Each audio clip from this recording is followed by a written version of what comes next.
Welcome back to another technical deep dive here in the debug zone. Today, we're tackling a big question and breaking it down with insights from other users. Hopefully, this clears up some misconceptions and helps you get the answer you need. So buckle up, stay a little curious, and let's jump right in.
And that's a wrap.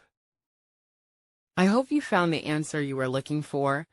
If you did, take a second to hit that subscribe button. It really helps out. And let me know in the comments which solution worked best for you.